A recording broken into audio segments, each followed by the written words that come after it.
Welcome. My name is G. You're watching Allastrology Sagittarius. We're going to talk about your 2023 in depth with Venus, and then we'll dip into your ending and your new beginning for January of 2023. So that's the astrology plus cards.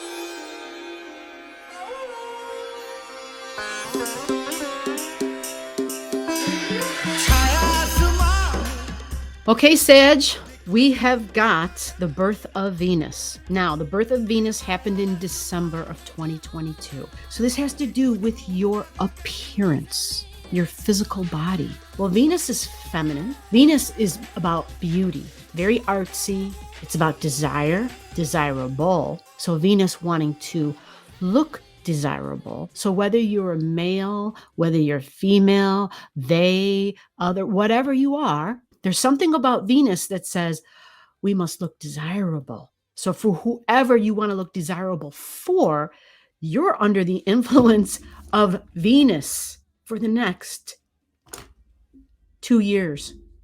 2 years. So when Venus is with us, think artsy. So it's balance, it's beautiful, it's harmony, it's peace. And then what is it that you consider desirable? Because it's Venus in the sign of Sagittarius. I will give you a hint. Go big or go home. Right. Anytime we're dealing with Sagittarius energy, because Jupiter is the ruler. So it's like, okay, well, let's use this, or I want that. But when Sag is involved, it's like, can I have another? May I have another? May I have another, please? Sag is like, I want this, but I want to go big, right? So it's like, I want that, and I want that, and want that, because for Sag, it likes, there's something freeing. You feel a sense of freedom when it's not tied to just one thing, right? Think about that. And I'm going to use food as an example for multiple reasons, and I'll give you a couple of these examples and why. Number one, I'm big with food. Like, yeah, I like to cook and bake both, right? And so ingredients, spices, seasonings, like it's easier for me many times to use food as examples for that reason alone, right? It's just second nature for me. And I'm pretty sure that for you listening, everybody, food's a pretty relatable way to talk about things, right? But Venus is also food, particularly sweets, but rich food. I'll put it like that. Sweets and rich food. Venus rules Taurus energy, right? So it's those chefs. When you see those chefs like on TV or whatever, they usually have some very prominent Taurus energy because Venus rules Taurus, okay? So if you got Venus in the first house for the next 2 years, and it's Sagittarius energy, so we're thinking Venus and Jupiter combined, you may be looking for ways to look more desirable, but at the same time, you may feel as though you need to maybe sweeten up your appearance. That's another way of putting it, right? Now, the only caution I would say here is that because I know Venus happens to have a sweet tooth at times, you would just want to be careful with overindulgences. And it's not because it's you, it's because it's Venus in Sagittarius, Venus and Jupiter together, a tendency to possibly overindulge. And that, of course, can be sweets, but it can also be substances because Jupiter, the ruler Sag, substances, liquids, wine, that's all Jupiter stuff. All Jupiter keywords, okay? So your appearance is going to be changing. Maybe it's your hair, maybe it's weight loss, weight gain. It could be very physical energy because it's Sagittarius on the ascendant, which is very physical. It's Sagittarius, just like Leo and Aries energy. All the fire signs want to get busy. Think of Sagittarius on a horse, horseback riding, like very physical stuff, right? Working the abs, very physical stuff. So there might be something you're doing, maybe getting more active to have fun and to seek and to have adventure, to go on a journey and to just explore. There's something about the journey and exploring and adventure and seeking and freedom. There's something there. It's like the world traveler, right? Remember that movie, It's a Wonderful Life? Remember when he was a young guy and he got that suitcase and his dream was to have all those stickers placed on it? showing all the places around the world that he traveled. That's Sagittarius. Yeah, he was definitely a really good example of Sagittarius energy right at that moment, the world traveler. Yeah. So let's get you a card. Telling me to use my hands. They're telling me it's that one, the stubborn one in the back. There's two of them, and it's the one that's trying to hide from you. Are you ready? Here we go. Interesting. How fascinating. Eighth house. Bonds. Bonds. This is history, soul history. Energy bonds, too. Money bonds can be involved in this, inheritances, but it has to do with your appearance and your location. So when we think of the eighth house, possibly if Venus is being here, and Venus does represent money. Ooh, interesting. So maybe there's something that's being connected, whether it's to people that you're related to by blood or marriage or soul history or just shared experiences and energy. The eighth house says this transformational area of your life is about shared resources and intense emotions. So it can usually bring a healing. They don't have that on this card, but yeah, it can usually bring a healing of some sort. So keep this in mind. You are going through some sort of a physical transformation. We're going to put it like that because this is a card of transformation and we're talking about your first house. So a physical transformation. We kind of knew that part, right? But this tells us there's intense emotions involved. So it's something that is likely going to be big. And maybe not big where it's like, holy moly, but big to you, big in your life. Beginning of January, we have completions, closures, and an ending. Yeah, it's an end of a cycle because we're experiencing a full moon. It's a Cancer full moon, right? The moon rules the sign of Cancer by nature anyhow. So when we see the full moon in Cancer, it's about family, right? It's about our tribe, right? So whatever group of friends you have they're more than just friends though. You really connect with them in a deep way. Those are the people you call your tribe. And it's not just because you connect with them in a deep way, but there's something. You have interconnections, energetic webs that are connecting you guys. And these are soul history, soul memory connectivities. Okay. It's not about stuff in this lifetime. And so you know who those people are when you meet them. You feel it. You feel it. Even if these aren't people that you see all the time, which could definitely be the case, these would be tribe members. But on a lighter note, well, maybe not lighter, Cancer energy is mom and family. It truly is. So for some of you out there, maybe you've never met mom. Maybe you have family you've never met. Maybe there's family that you haven't just simply seen in a while. It doesn't have to be that you never met them, but there's a closure and an ending. So let's see where this is for you, Sag. This is actually happening in your eighth house. Okay. All right. So Cancer energy in your eighth house, family bonds. Now it's eighth house. So it is intense emotions. So hopefully this is getting rid of hurts.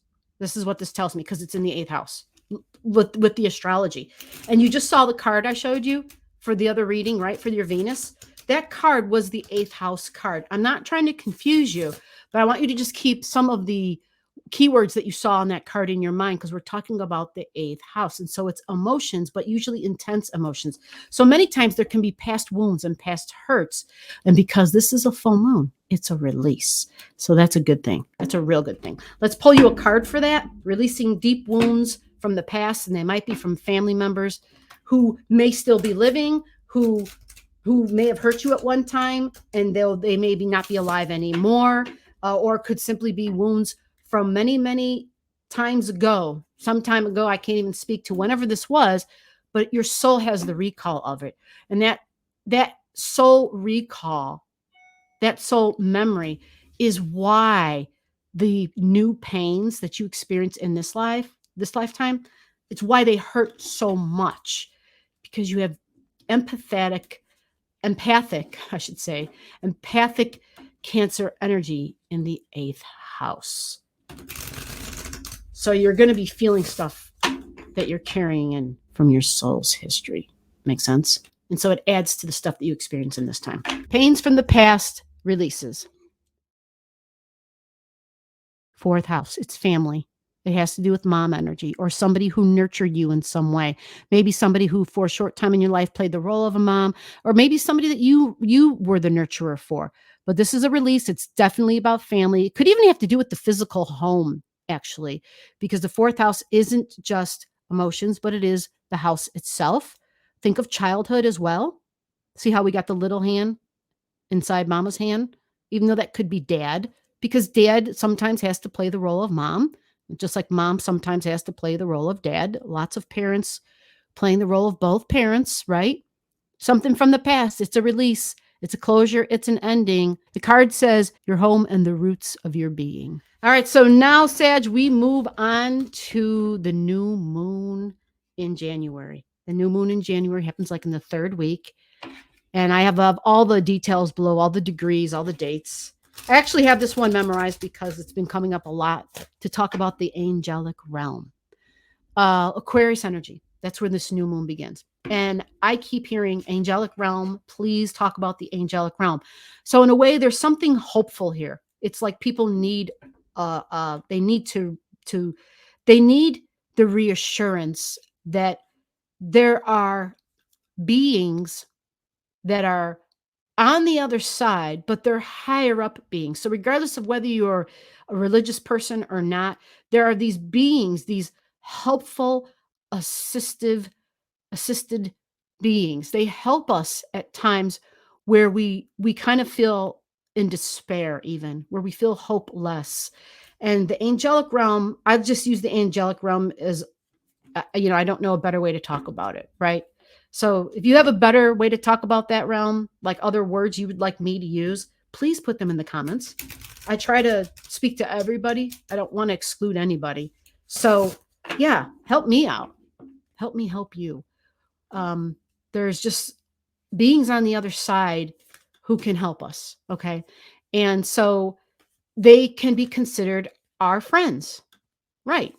Remember when you were a little kid and you might have had a friend that nobody else saw but you, right? And then a lot of people are like, oh, little kids' imaginations, they run wild, blah, blah, blah, blah. Well, yeah, I mean, yeah, I believe there's that too. I do. I believe there's that too. But I also believe in this as well. I absolutely do.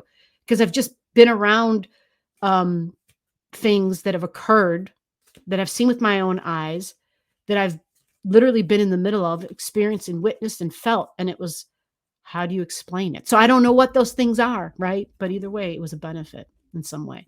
So for you, your new moon, we spoke about friends in the angelic realm, but it can also be physical friends. It's group energy because it's Aquarius.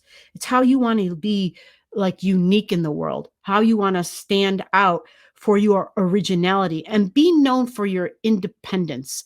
Like, I don't need anybody. I can stand on my own two legs, right? I'm grown up. I'm an adult and I'm going to strike my own path in this world. I don't need your help, right? That's how we all get when we get to that age when we're we find friends, we want to move out of mom and dad's house. We're just we forge our own path. Yeah. So for you, this is in your third house. Third house, siblings, independent, solo. So this would tell me, for those of you listening, did you have siblings growing up? You could have had a buttload of siblings, or you could have been an only child, because the energy works at both ends. It's the extremes. Do you have siblings that are kind of like, are you actually friends with your siblings? Some people, not so much.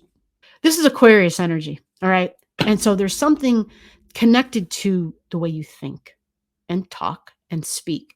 And at times, because it's Aquarius, it can also be shocking. So shocking communications, something that is shocking to others who are around you.